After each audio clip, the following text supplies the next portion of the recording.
우리 주 예수 그리스도의 이름으로 기도를 드립니다. 아멘. 하나님의 말씀 에스더 4장 13절에서 17절까지의 말씀입니다.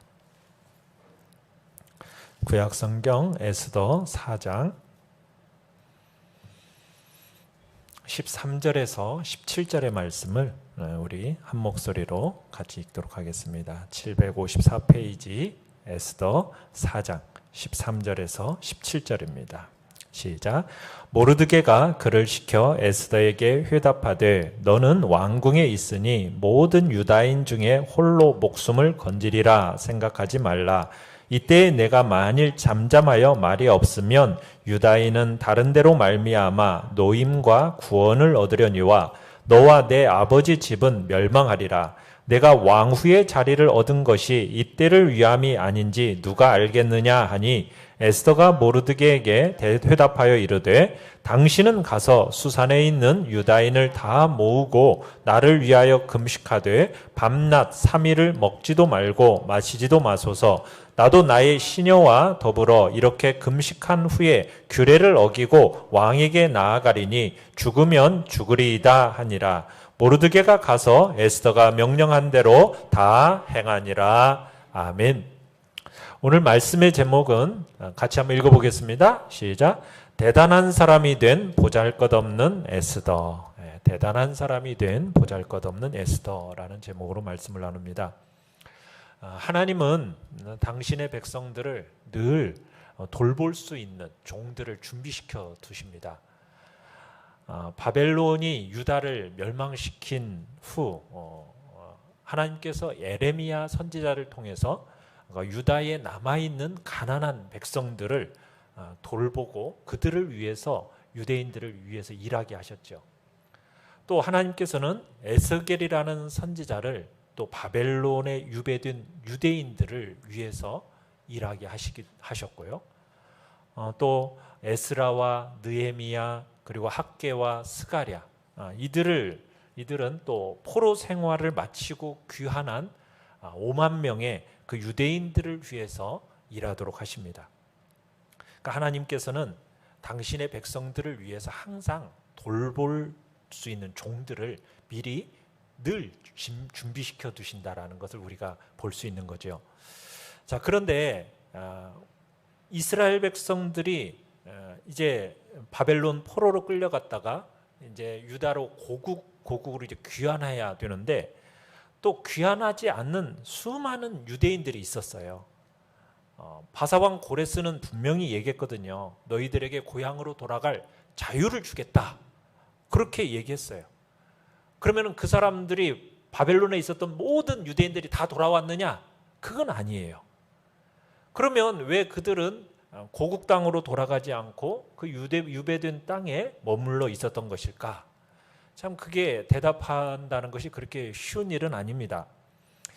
다니엘과 그 친구들이 1차 포로기 때 유배에 이렇게 바벨론으로 끌려갔을 당시에 나이는 10대 청소년기였어요. 그리고 나서 몇 년이 후에 포로에서 돌아오게 됩니까? 70년이 지난 후에 이제 돌아오게 되거든요. 그러면은 다니엘과 그 친구들의 나이가 몇 살이나 됐겠어요?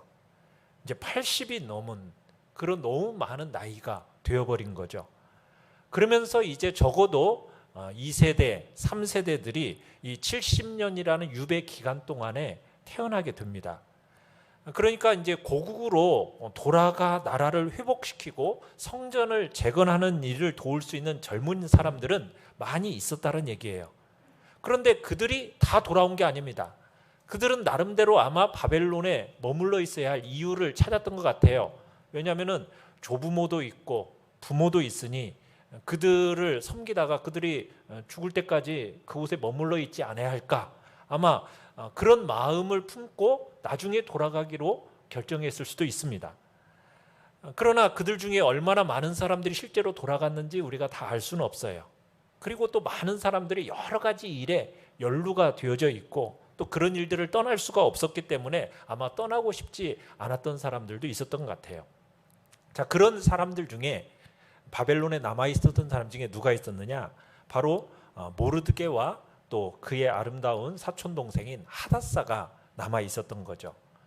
자, 모르드게는 이 고아가 된 하닷사를 입양해서 딸처럼 키웠어요.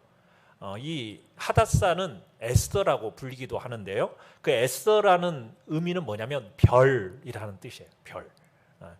자, 모르드게는 또 어떤 일을 하고 있었느냐? 2장 21절에 보면은 대궐문에 앉아 있었다 이렇게 얘기하고 있어요. 그런 걸로 볼 때 모르드게는 뭐 그렇게 중요한 직책을 맡고 있지는 않았었던 것 같아요.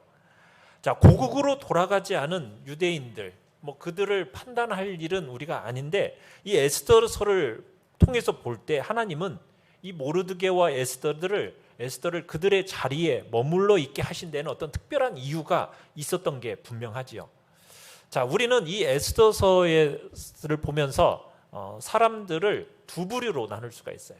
대단한 사람들과 그렇지 않은 사람들, 이렇게 두 부류로 나눌 수가 있습니다. 근데 인간적인 관점으로 볼 때 어떤 사람들이 대단한 사람들이겠어요? 바사인들, 또 그 최고위층 사람들이 대단한 사람들이겠죠. 그에 비해서 유대인들은 어떻겠습니까? 그렇게 대단치 않은 사람들로 그 나라에서는 보였을 것입니다. 자, 그런데 그 상황이 역전이 되어지는 게 바로 이 에스더서예요. 자, 1번 시작. 대단한 사람들의 모임. 자, 에스더서는 1장을 보시면은 이렇게 시작이 됩니다. 바사의 아수에로 왕이 베푼 성대한 잔치로 이야기가 시작이 되어져요. 이 잔치는 수산성에 있는 화려한 궁전 안에서 귀족들 또 왕의 신하들 그들을 위해서 마련된 자리입니다. 자, 이 잔치에 대단한 사람들이 모였죠. 어떤 사람들이 모였습니까? 그 나라의 고위 관료들 또 최상류층들이 다 모여들인 겁니다. 자, 이 사람들이 며칠간이나 잔치를 벌입니까? 180일간 화려하고 엄청난 잔치를 벌이게 돼요. 자, 그런데 이 아하수에로 왕이 이 잔치를 벌인 목적이 있어요. 그건 뭐냐면 이 아하수에로가 전쟁을 계획하고 있었던 거예요. 누구와의 전쟁이냐? 그 당시 그리스, 헬라라고 하죠. 그리스와의 전쟁을 계획하고 있었고 전쟁을 선포하기 전에 그 부분에 대한 계획을 논의하기 위해서 지금 127개도에서 이 사람들을 불러 모은 겁니다. 그러면서 이 사람들에게 이제 왕으로서 자신의 그 부귀, 권세 이것들을 이제 귀족들과 신하들에게 보여주고 싶었던 거죠. 인상을 주고 싶었던 겁니다. 자, 그런 의도로 이제 잔치를 벌였는데 이 잔치가 성공적이었어요. 왜냐하면 이 아하수에로의 계획에 이 모든 사람들이 동의를 했기 때문이죠. 자, 그렇게 이제 귀족들과 지방 장관들에 위한 이 180일간의 잔치가 끝이 나게 됩니다.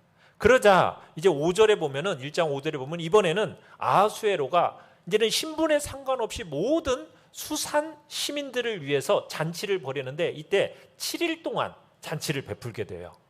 자, 그리고 9절에 보면은 이 잔치 때 왕후 와스디도요 여인들을 위해서 잔치를 배설하게 됩니다. 자, 그런데 이 잔치 도중에 이 아하수에로 왕이 술에 취해가지고 기분이 좋았어요. 그 기분 좋음을 어떻게 표현하게 됐느냐? 내시 7명에게 명해가지고 왕후 와스디를 모셔오라 이렇게 얘기한 겁니다. 자, 왕후를 왕에게 데리고 오라는 거예요. 왕관과 또 멋있는 의복들을 다 정제한 후에 이렇게 모셔오라고 한 거죠. 그래서 왜 데리고 오라고 했겠어요? 그 왕후의 아름다움을 모든 사람에게 자랑하기 위해서, 그러기 위해서 이제 와스디를 데려오라고 한 거예요. 자, 그런데 이 왕후 와스디가 이 왕의 명령을 어떻게 하죠? 이런 지하에 거절해버려요. 자, 거절해버리니까 12절에 보면은 왕이 어떻겠어요? 이게 이제 자기 말을 듣지 않았다고 머리끝까지 이제 화가 치밀어 오른 거죠. 자기가 어떤 존재인지, 이 거대한 바사 제국의 최고 권세가인 내 말을 거부하다니, 이런 거부당한 이 마음이 오죽했겠어요? 그래서 이 사건으로 인해서 왕후 와스디를 어떻게 해버립니까? 폐위시켜버려요. 자, 그런데 여러분, 자, 여기서 이제 성경이 말하고자 하는 바는 무엇이었을까? 왕이 잘못한 겁니까? 왕후가 잘못한 겁니까? 이건 그렇게 중요한 게 아니에요. 그건 중요한 문제가 아니에요. 오히려 어떻게 보면 이 터무니없는 잔치와 또 왕궁 안에서의 이 혈투, 이것으로 인해서 누가 떠오르게 되죠? 에스더가 떠오르게 됐다라는데, 이게 이제 성경이 말하고자 하는 얘기예요. 자, 아하수에로는요, 이 그리스와의 전투로 나갔다가 결국에는 패배하고 돌아오게 됩니다. 자, 그러나 이 모든 일들, 먹고 마시는 일, 또 왕비를 폐위시키는 일, 조서를 내리는 일, 전투에 나가서 패배하는 일, 여러분, 이 모든 일들이요, 무엇을 위한, 누구의 계획이었을까요? 하나님의 계획 속에 이 모든 것들이 일부였다라는 거예요. 무엇을 위한? 몰살될 위기에 처한 당신의 백성들을 구하기 위한 하나님께서 세우신 계획의 일부였다라는 것을 우리는 알 필요가 있어요. 자, 그러니까 로마서 11장 33절에 이렇게 말씀을 하고 있습니다. 우리 같이 한번 읽어보죠. 시작. 깊도다 하나님의 지혜와 지식의 풍성함이요 그의 판단은 헤아리지 못할 것이며 그의 길은 찾지 못할 것이로다. 여러분, 우리가 하나님의 지혜와 그 지식의 풍성함을 우리가 헤아릴 수가 없어요. 그의 판단과 그의 길을 우리가 이렇다 저렇다 헤아리거나 우리가 찾을 수가 없다라는 거예요. 그만큼 지혜와 지식이 하나님은 깊다라는 거죠. 그러니까 여러분, 이 일을 통해서 결국 우리가 무엇을 볼 수 있게 되느냐? 세상의 일을 조정하고 정하시고 조정하시는 분이 누구냐는 거예요. 아하수에로를 포함한 세상 권세자들이 아니라는 거예요. 보이지 않는 곳에서 이 모든 세상의 흐름을 관찰하시는 하나님이 이 세상 일을 정하고 이 모든 일들을 진행하고 계신다라는 것을 우리가 깨닫게 되는 거죠. 아하수의 실수든 와스디의 실수든 두 사람 모두의 실수든 그건 어쨌든 아무튼 하나님의 계획은 이루어지는 것이고 하나님의 뜻은 거스릴 수가 없는 것입니다. 그리고 하나님이 하시고자 하시는 모든 일들을 반드시 이루어지게 되어 있는 거죠. 그러니까 하나님의 설계도는 완성이 되어지는 거예요. 그러니까 우리에게 일어나는 이 모든 일들, 코로나 시대 속에서의 이 모든 일들, 또 우크라이나의 전쟁 속에서 일어나는 모든 일들이 그냥 푸틴의 한 사람의 어떤 일들에 의해서 막 진행되어져 가는 것 같지만 그게 아니라는 거죠. 그 모든 배후에는 누구의 역사가 있는 겁니까? 하나님의 역사가 있고 하나님의 계획 속에서 이 모든 일들이 지금 진행되어져 가는데 목적은 뭐예요? 자신의 백성들, 하나님의 백성들을 위한 목적과 계획 속에서 이 모든 일들이 지금 진행되어져 가고 있다는 거죠. 자, 2번입니다. 2번 시작. 대단한 사람이 된 보잘것없는 사람. 자, 대단한 사람이 된 보잘것없는 사람. 자, 에스더 2장의 이제 내용이 그거예요. 이제 이 아하수에로 왕이요, 여기 보면 그 후에라고 이제 2장 1절에 시작을 하는데, 이때는 언제냐면 이 아하수에로 왕이 그리스와의 전투에서 패배하고 돌아온 이후입니다. 자, 전쟁에서 패하고 돌아왔는데 그를 맞이해주고 또 그 거대한 바사 제국이 자그마한 그리스한테 패배를 냈으니 얼마나 그 자존심이 상처를 받았겠어요. 근데 그 상처를 위로해줄 왕비가 없었어요. 그래서 1절에 그렇게 표현하고 있어요. 와스디와 그가 행한 일과 그에 대하여 내린 조서를 생각하거늘, 이렇게 얘기하고 있어요. 그러니까 여기서 생각했다라는 건 뭐냐면, 이거 내가 너무했나라는 어떤 후회스러운 마음이 들었다라는 뜻이죠. 그러니까 이런저런 생각을 하다 보니까 괜히 이제 왕비에 대한 그리워하는 마음까지 솟구치게 되었다라는 뜻이에요. 자, 이 마음을 신하들이 알고서는 와스디를 대신할 새로운 왕비를 선발하자고 왕을 압박하게 됩니다. 그러면서 이제 전국에서 아리따운 처녀들을 다 모아서 그들 중에서 왕의 마음에 드는 처녀 한 명을 왕후로 세우자, 이렇게 제안하게 된 겁니다. 그러자 이제 4절에 보듯이 왕이 이 일을 좋게 여겼다라고 성경은 기록하고 있어요. 자, 바로 이때 여러분 이 역사의 무대의 한 복판 안에 누가 떠오르게 된다고요? 에스더가 떠오르는 거예요. 한 별이 떠오르는 게 된 거예요. 별이 떠오르는 거예요. 예. 자, 에스더는 고아였습니다. 또 에스더와 모르드게는 어떻게 보면 이 바벨론 사회, 바사 사회에서는요, 보잘것없이 여겨졌던 유대인이에요. 그런데 하나님은 당신의 백성들을 이 죽음에서 구원할 특별한 종으로 지금 이 에스더를 선택하신 거죠. 보잘것없는 사람인 이 에스더를 하나님은 대단한 사람, 곧 다음 왕비가 되도록 만드신다라는 거예요.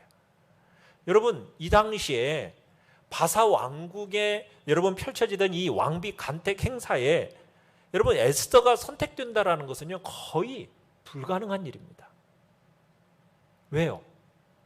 여러분 이 당시에 왕비로 간택되도록 만들고 싶었던 얼마나 많은 이 최상위층 사람들이 있었겠어요. 그런데 뭐 고아에 그리고 또 포로로 끌려온 사람이에요. 그런데 이런 에스더가 간택된다. 이것은 기적 같은 일이라는 거죠. 그러니까 하나님은 어떤 분이시냐? 세상의 대단한 사람들을 무너뜨리시고 하나님의 이름을 영화롭게 하시려고 어떻게 보면 약하고 보잘것없는 사람을 선택하시는 분이 하나님이신 거죠. 자, 에스더가 왕비가 된 이 사건의 배후에는 바로 눈에 보이지 않는 하나님의 손길이 있는 거예요. 그 하나님의 손이 에스더를 이곳으로 이끌어 가시도록 가능하도록 만들고 계시는 거죠. 여러분 이 우리가 에스더서를 보면 에스더서에는 하나님이라는 이름이 언급되질 않아요. 그리고 기적도 나타나지 않습니다. 한 번도 안 나타나요. 그런데 여러분 이 기록된 모든 사건마다 하나님께서 직접 관여하셨다라는 것을 우리에게 분명하게 지금 느끼게 해주는 거예요. 그러니까 하나님의 임재가 분명하게 드러나 있는 거죠. 그리고 하나님의 섭리가 처음부터 끝까지 하나님께서 일하고 계신다라는 거 우리가 볼 수 있어요. 그러니까 하나님은 어떤 분이냐? 전능하신 하나님이시며 온 우주를 다스리시는 우주적인 하나님이신 거예요. 그래서 이 땅에 일어나는 일이 우연히 있어요, 없어요? 우연히 일어나는 일은 아무것도 없습니다. 시편 24편 1절 같이 한번 읽어보겠습니다. 시작. 땅과 거기에 충만한 것과 세계와 그 가운데에 사는 자들은 다 여호와의 것이로다. 다 여호와의 것입니다. 모든 것이 다 하나님의 것이고 하나님께서 다스리시고 통치하시며 하나님께서 임의로 주관하시면서 인도하시는 거예요. 시편 103편 19절에서도 얘기합니다. 시작. 여호와께서 그의 보좌를 하늘에 세우시고 그의 왕권으로 만유를 다스리시도다. 그러니까 하나님은 온 우주적 하나님으로서 모든 일들을 다 다스리고 통치하고 계시는 분이시로서 이 세상에 우연히 일어나는 일은 절대로 없다라는 거죠. 자, 에스더는 자신이 유대인이라는 사실을 그 누구에게도 알리지 않습니다. 도성의 관리들이 또 에스더가 보잘것없는 유대인이라는 사실을 아마 알았다면요, 아마 그 사실을 안 순간 에스더를 자기 그 집으로 돌려보냈을 수도 있어요. 그래서 이 에스더는 자기가 어디 출신이라는 것을 말도 하지도 않았고 또 모르드게 역시 함구하고 있었죠. 자, 이렇게 이제 마지막까지 선발자들이 이제 추려지게 되어지고 그러면서 이제 마지막 선발자들이 왕을 만나기 위해서 채비하는 동안에 이제 모르드게는 자신의 이 사촌 동생이 어떻게 하고 있는가 이걸 알아보기 위해서 황실의 이런 규방의 뜰을 오락가락 이제 하고 있었어요. 그러면서 이제 아마 에스더에 관한 내용을 그 내시 하닥으로부터 이제 정보를 얻고 있었던 것 같아요. 자, 모르드게가 그러다가 21절에 보시면은 2장 21절에 보면 대궐문에서 이렇게 그 일들을 이제 모든 일을 지켜보고 있다가 두 내시가 주고받는 말을 듣게 됩니다. 그 두 내시는 누구냐? 빅단과 데레스라는 사람인데 이 사람들이 왕에게 원한을 품고 있었어요. 그래서 이 아수에로를 암살하려는 음모를 꾸미고 있었는데 그 음모를 모르드게가 엿듣게 된 거예요. 그러면서 모르드게가 이 사실을 누구에게 알려줍니까? 에스더에게 전해줘요. 그리고 나서 에스더는 함부로 말하지 않고 모르드게의 이름으로 이 음모를 이제 왕에게 전달하죠. 그러자 이제 곧바로 이제 조사가 들어갑니다. 진행이 되어져요. 그리고 모든 전모가 다 밝혀지면서 두 사람이 결국에는 처형이 됩니다. 자, 그러면 이제 모르드게 공이 대단한 거잖아요. 그 공에 대한 기록을 궁중일기에 기록을 해놨어요. 그런데 이 엄청난 공을 세웠는데 모르드게에 대해서 어떤 상 주는 일이 잊혀져 버립니다. 그 왕이 상을 안 줘버리는 거예요. 굉장히 서운할 만한 일이잖아요. 근데 이게 서운할 일이 아니었어요. 왜? 하나님이 나중을 위해서 이걸 남겨두셨던 거거든요. 그래서 모르드게가 지금은 굉장히 대단한 사람이 아니었는데 에스더처럼 공개적으로 이제 인정받게 될 날이 올 것이기 때문에 하나님께서 그것을 잠시 보류시켜 놨던 거예요. 여러분, 우리가 이거 기억해야 돼요. 우리가 하나님의 섭리를 강요하려고 해서는 결코 안 된다는 거예요. 하나님께서는 그분의 때가 있고요, 그분의 목적이 있는 거예요. 그래서 우리는 믿음으로 살고 믿음으로 기다려야 되는 겁니다. 그러니까 믿음의 삶을 사는 사람은 어떤 음모를 획책하지 않아요. 왜? 우리의 때가 누구 안에 있음을 믿기 때문에, 하나님의 손 안에 있음을 믿기 때문에 내가 의도적으로 내가 마치 하나님처럼 뭔가를 계획하고 음모하면서 획책하려는 그런 태도를 갖지 않는다는 거죠. 내가 이 길로 공을 세웠는데 아무런 대가가 없어 막 그러면서 서운해서 화를 내면서 막 투쟁하는 게 아니라 잠잠히 기다리는 거죠. 자, 이게 모르드게의 모습이었어요. 자, 3번입니다. 3번 시작. 자신을 대단한 사람이라고 생각하는 보잘것없는 사람. 자, 여러분, 이 사람은 누구이겠습니까? 하만을 얘기하는 겁니다. 자, 3장 7절에 가보시면은 에스더가 왕비가 된 지 5년이 되었고요, 그 다음에 아수에로가 즉위한 지 12년째가 되는 해였습니다.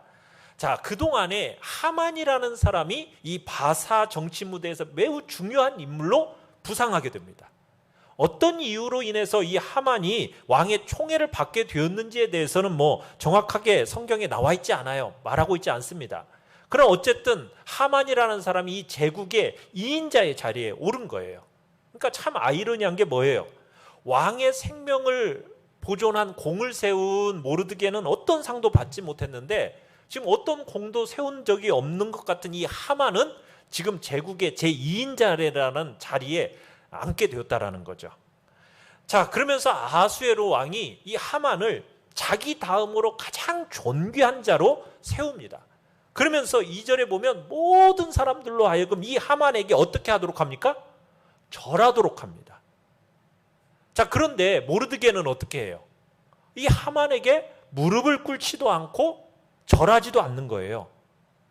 그러자 이 신하들이 3절 4절에 보면 이 모르드게가 왕의 명령을 네가 지금 거역한다 하면서 막 모르드게를 다그치는 겁니다. 그러면서 매일같이 하만에게 절할 것을 모르드게에게 자꾸 권유를 했어요. 자, 그러니까 4절에 보면 모르드게가 왜 자기가 절할 수 없다라고 얘기를 합니까? 나는 유대인이기 때문이다라고 말을 하는 거예요.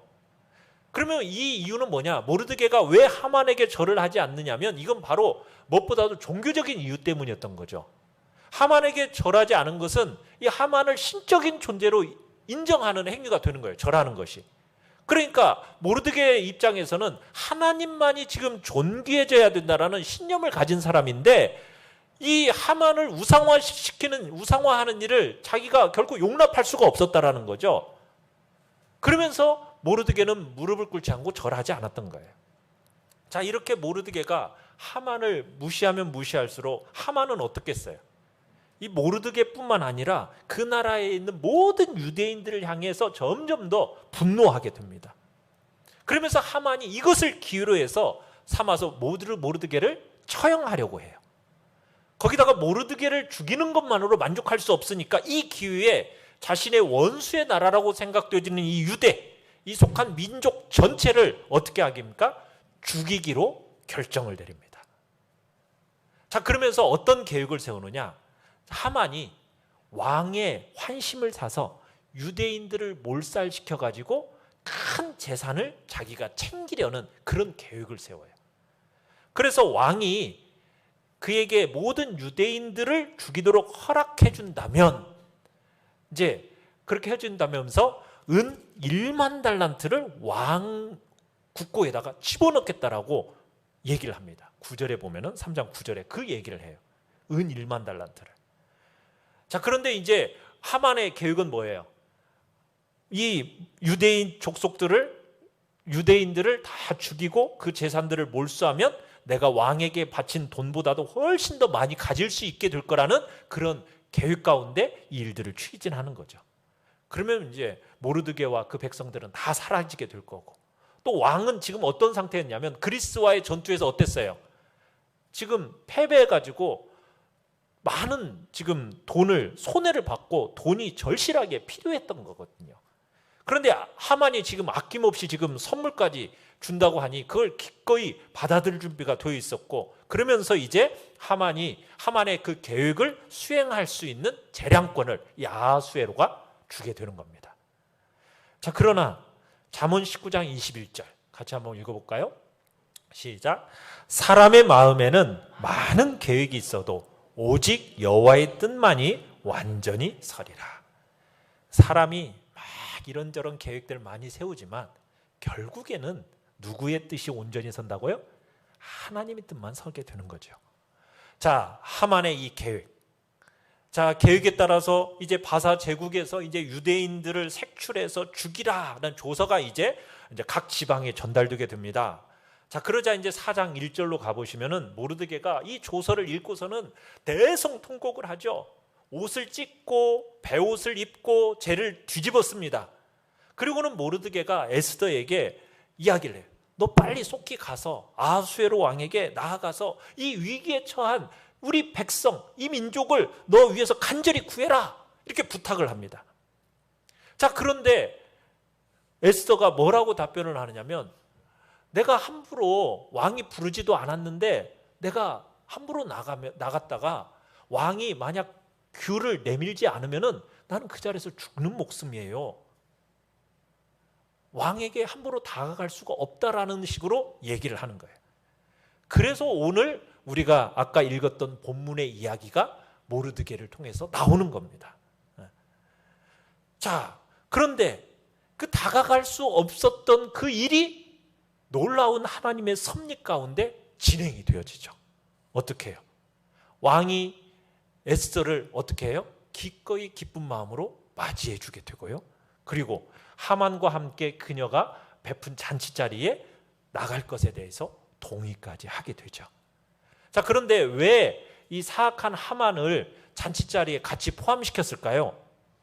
아마도 에스더는 동족들이 자신을 위해서 기도하는 동안에 준비할 수 있는 그 시간을 벌기 위해서일 거예요. 그리고 아마 하만의 자만심을 부추겨 가지고 경계심을 늦추게 만들고 싶었기 때문이겠죠.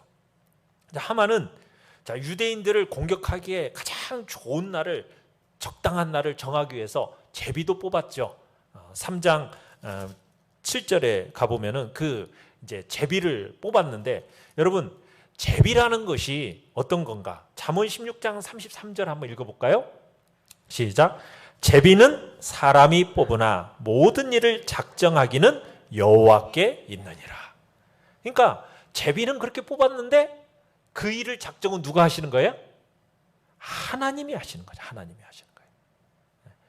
그러니까 이제 이 하만은 정말 자신을 정말로 대단한 사람이라고 여겼던 것 같아요. 그러면서 가족과 친구들에게 자신이 왕과 왕비와 얼마나 가까운 사이인가, 다른 사람은 안 불렀는데 왕하고 나하고 특별히 왕비가 나를 초대를 했다 하면서 막 자랑을 해요. 거기다가 또 무슨 일까지 또 이제 벌입니까? 모르드게를 처형할 때 모든 사람이 볼 수 있도록 아주 높은 형틀까지 또 이렇게 딱 만들어 두기까지 해요. 자, 그런데 6장에 가보시면은 하나님의 섭리가 또 계속 나타납니다. 자, 그날 밤, 지금 어떤 밤이에요? 이제 모르드게를 죽이겠다고 형틀까지 만들어 놓은 밤입니다. 그 밤에 왕이 잠이 안 오는 거예요. 잠이 오지 않으니까 무슨 일을 하는 거예요? 최근 역대 일기를 가져오라게 하는 거예요. 그리고 읽히는 겁니다.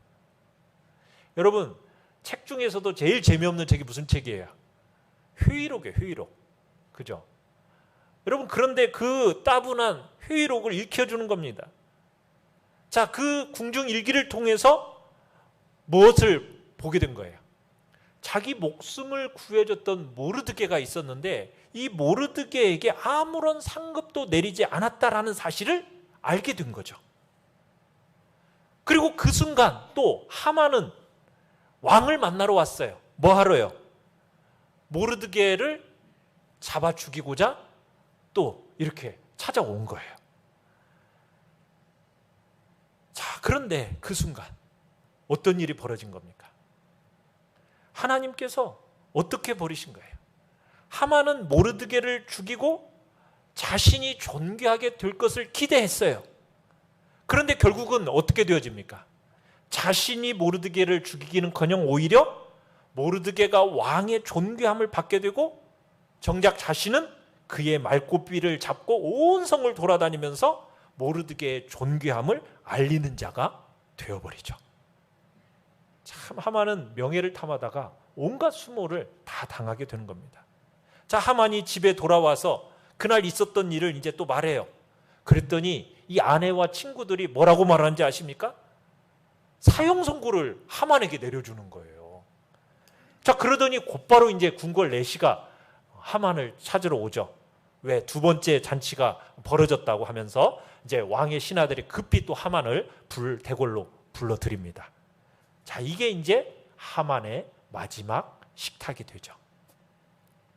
여러분, 하나님이 움직이기 시작하면은 멸할 자는 멸망당하게 되는 거고 존귀 여김을 받을 자는 존귀 여김을 받게 되는 겁니다. 자, 4번입니다. 4번. 시작. 승리를 거둔 보잘것없는 사람들. 자, 에스더가 왕 앞에 나아가는 데 있어서는요, 상당한 용기와 믿음이 필요했었습니다. 우리가 얘기했지만 왕이 에스더에게 여러분 금규를 딱 내밀지 않았다면요, 그 자리에서 당장 에스더는 끝장나는 거예요. 자, 그런데 그 용기와 믿음 가운데서 하나님이 역사하셔서 그 금규를 받아들였죠. 자, 그러면서 이제 첫 번째 잔치 자리가 벌어졌었어요. 그래서 에스더는 아주 편안하고 만족스러운 모습을 왕에게 보여주었고요.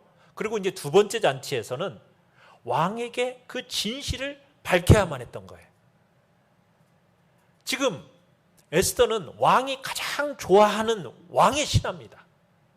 근데 이 왕의 신하가 끔찍한 음모를 계획하고 있다는 사실을 알려야 되는 거예요. 그러면서 또 뭘 알려야 돼요? 자신이 누구라는 걸 알려야 됩니까?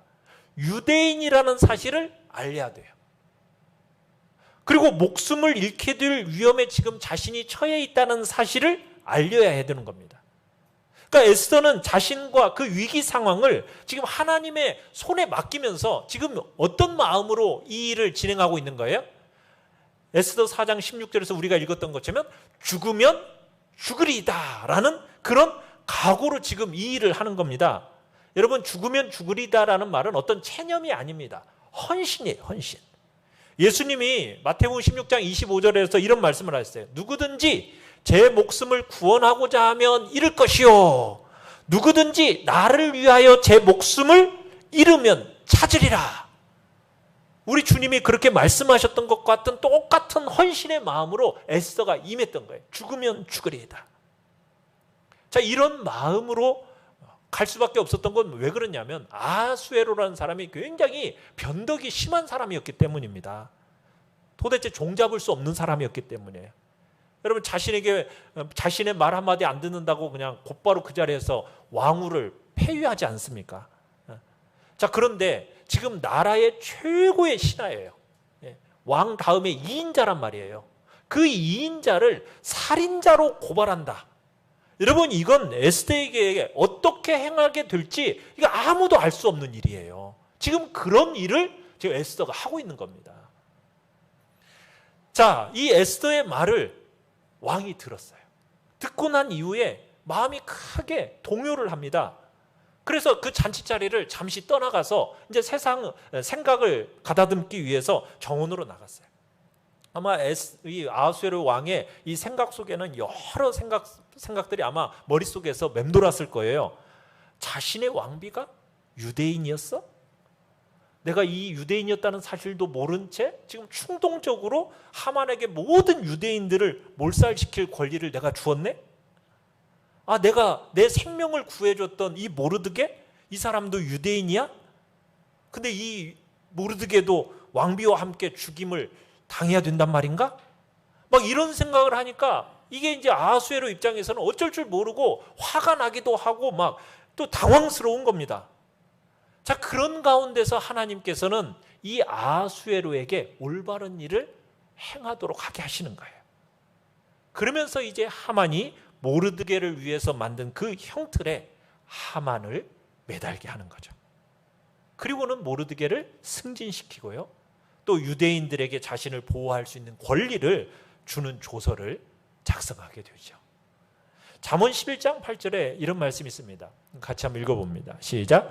의인은 환난에서 구원을 얻으나 악인은 자기의 길로 가느니라. 그렇습니다. 의인은 환난에서 구원을 얻지만 악인은 결국에는 자기 길로 가게 되어 있죠. 자, 아하수에 의해서 반포된 이 새 법은 유대인들에게 그들이 스스로를 보호할 수 있는 권리가 있다라는 사실을 표명해 줍니다. 그러면서 이제 바사 사람들은 왕이 첫 번째 내렸던 이 조서를 무시하고 유대인들을 공격하지 말 것을 명하고 있다는 사실을 잘 알게 돼요. 자, 그런데 유대인들은 이 새로운 법을 이용해 가지고 그들의 적들을 제거할 수 있게 됩니다. 이 적에는 하만의 10 아들도 포함되어 있었어요. 자, 모르드게는 또 바사인들이 두려워하면서 유대인들을 돕게 만드는 대단한 사람이 됩니다. 실제로 이제 바사인들 중에서 유대인이 된 사람들이 많았다고 할 정도로 그 당시에 이제 이방인으로 지내는 것보다 유대인으로 지내는 걸 더 안전했다라고 여겨질 정도로 많은 사람들이 유대인으로 이제 가담하고 유대인으로 되었다라고 표현을 하고 있어요. 그러니까 참 유대인들에게 있어서는 슬픔의 시간이 되었어야 할 이 날이 어떤 날이 되어졌어요? 축제의 날이 됩니다. 축제의 날. 그래서 그 날을 뭐라고 부른다고요? 불임절이라고 부르게 돼요. 불임절. 이제 이게 불임절이 오늘날까지 전통이 되어져서 내려오게 되어지는데, 참 유대인들은 6월절은 어떤 날입니까? 애굽에서 구출된 것을 기념하고 기억하는 날이잖아요. 또 어떤 절기가 있느냐면 하누카라는 절기가 있어요. 그 절기는 이 마카비우스라는 사람이 수리아를 물리치고 성전을 재건한 승리를 기념하는 날, 그날을 또 이제 기념하는 하누카라는 절기가 있는데, 마찬가지로 이제 이 불임절이라는 것은 하만을 제거하고 또 민족을 보존할 수 있던 것을 기념하는 절기입니다. 그래서 불임절에는 유대인들이 회당에 모여가지고 그곳에서 이 에스더서를 낭독했다고 그래요. 그러면은 하만이라는 이름이 나올 때마다 회중들은 막 발을 구르면서 뭐라고 하냐, 그의 이름이 제거되기를 하면서 막 외쳤다고 그래요. 그리고는 이 불임절 다음 날에는 잔치를 벌이면서 서로 선물을 주고받고 하나님이 자신들을 위해서 해주신 일을 축하하며 기뻐했다고 합니다. 여러분, 이스라엘 민족은요, 수차례 적의 공격을 받아요. 그렇지만 언제나 다시 시작하기 위해서 살아남게 됩니다. 애굽 사람들이 유대인들을 종으로 삼고 또 남자 아기들은 다 물에 빠뜨려 죽이라고 명령하고, 여러분 그랬지만 결국에는 누가 다 물에 빠져 죽어요? 바로의 군대가 쫓아오다가 다 바다에 익사해버리잖아요. 그리고 유대인들은 자유를 얻어요. 사사기 당시에도 보면요, 이스라엘 백성들을 공격한 7차례 공격을 받아요. 침공을 받아요. 그렇지만 그 가운데서도 살아남아요. 이후에 열강들이 어떻게 보면 정말 유대인들을 풀무불 속에 막 던져넣어서 어떻게 멸망시키려고 그렇게 했지만은 이스라엘은 여전히 남아있는 거예요. 왜 그런 거예요? 하나님께서 아브라함에게 하셨던 그 약속을 그대로 이루어 주신 거죠. 너를 저주하는 자에게는 내가 저주하리니. 그 약속 그대로 이루어 주신 거죠. 오늘 우리는 참 하나님은 이스라엘이 멸망되는 것을 막으시려고 군대가 아니라 누구를 사용하셨습니까? 한 여성을 사용하셨어요. 한 여성을. 그러니까 에스더서 속에 하나님은 숨겨져 있지만 하나님이 하시는 일이 각 페이지마다 막 드러나 있는 거예요. 수산성에 살았던 유대인들이 아마 그곳에 참 바벨론 사람들, 바사 사람들은 아마 동화되어졌는지를 모르겠어요. 하나님을 외면하고 있었던지 모르겠어요. 자, 그런데 하나님은 이 에스더와 모르드게를 통해서 다시 한번 믿음을 회복시키시고 그들에게 용기와 복을 주시면서 그들의 또 신실한 믿음의 사람들의 기도를 응답해 주심으로 하나님께서 놀라운 역사를, 하나님의 살아계심을 그 이방 나라 가운데서 드러내 보여주신 거죠.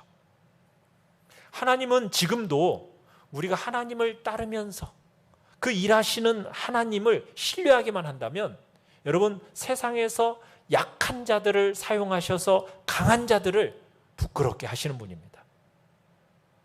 여러분 눈에 대단한 사람들이 마치 이 세상을 좌지우지하는 것처럼 보일 수도 있습니다. 여러분, 그러나 그런 것들로 너무 낙심하지 마십시오. 이 모든 세상을 다스리시는 분은 누구이시라고요? 하나님이신 겁니다. 여러분이 그 하나님을 따를 때 지금은 우리가 볼 때 보잘것없는 사람처럼 보이지만 마침내는 대단한 사람들로 나타나게 될 것입니다. 여러분이 보이지 않는 곳에서 여러분 세상의 흐름을 관찰하시는 그 하나님, 그분이 세상의 일을 정하시고 이 세상을 통치하고 계신다라는 거 여러분 깨달으시길 바랍니다.